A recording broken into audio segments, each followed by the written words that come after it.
Premature ovarian failure, premature ovarian insufficiency POI, यानी कि 40 साल से पहले आपको मेनोपॉज हो जाना बहुत ही ख़तरनाक होता है, क्योंकि इसके अंदर जो बीमारियां आपको मेनोपॉज में एवरेज एज जो 50 में आनी थी, अब वो आपको 40 साल से पहले आनी शुरू हो जाएंगी।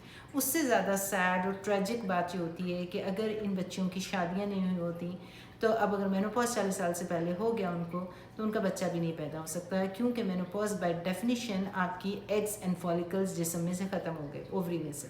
जब वो ख़त्म हो गए तो फर्टिलिटी, बच्चा पैदा करने की सलाहियत तो ख़त्म हुई, उसके साथ जो हार्मोन्स बन रहे थे वो भी ख़त्म हो गए। हार्मोन्स की डेफिशिएंसी की वजह से आपको क्रॉनिक इलनेस और बीमारियां आना शुरू होंगी। पहले इसका जो खतरा था दुनिया भर में 1% था, अब 3 से 4% हो गया। तो ऐसी ख़वातीनें बहुत बड़े डायलेमा से गुजर रही होती हैं। अगर उनकी शादी नहीं हुई हुई तो पूछती हैं डॉक्टर साहब अब हम क्या करें। मैं उन्हें कहती हूँ कि जाके IVF डॉक्टर से, फर्टिलिटी डॉक्टर से बात कर लें कि कोई चांस है कि नहीं है, लेकिन एक दफ़ा मेनोपॉज हो जाए तो इट्स नेक्स्ट टू इम्पॉसिबल। कुछ डॉक्टर्स आपसे पैसा लेके कह देते हैं जी कि हम ज़रूरी बच्चा दे देंगे, गारंटी बच्चा दे देंगे, ऐसा। You have to listen to experts. किसी इन्वेस्टिगेशनल नए प्रोसीजर के चक्कर में बेतहाशा पैसा बर्बाद ना करें। You have to be hopeful, लेकिन वो जो होप है, जो उम्मीद है, वो भी खुदा ताला ने कहा है कि रियलिस्टिक रखनी चाहिए। आपको अगर किसी साइंस के बगैर ही आप उसके ऊपर जाएंगे तो मोज़ात की तो हम बात नहीं कर रहे ना, मोज़ा तो किसी का भी हो सकता है, लेकिन हमने बात करनी है साइंटिफिकली क्या पॉसिबिलिटी होती है। तो ऐसी ख़वातीन जो होती हैं उनका ये डायलेमा होता है कि बच्चा भी नहीं होगा, और जो बीमारियाँ आपको 50 साल में एवरेज एज जो मेनोपॉज की होती है वो तब आनी थी, वो भी पहले आनी शुरू हो गई।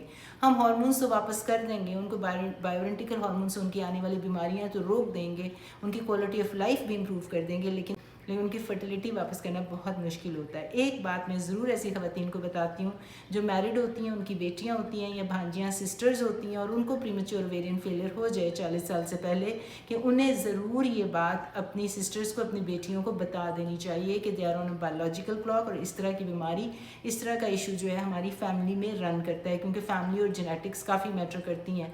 और ऑटोइम्यून डिजीज़ भी देख लें कि थायराइड इशू या कोई और ऑटोइम्यून डिजीज़ फैमिली में रन ना कर रही हो, क्यों कभी कभी अनएक्सप्लेन्ड होता है कि कोई वजह ही नहीं होती और आपको मेनोपॉज हो जाता है। कभी आपके पीरियड पहले कम होना शुरू हो जाते हैं और फिर ख़त्म हो जाते हैं, और कभी ख़वातीन को पता ही नहीं होता।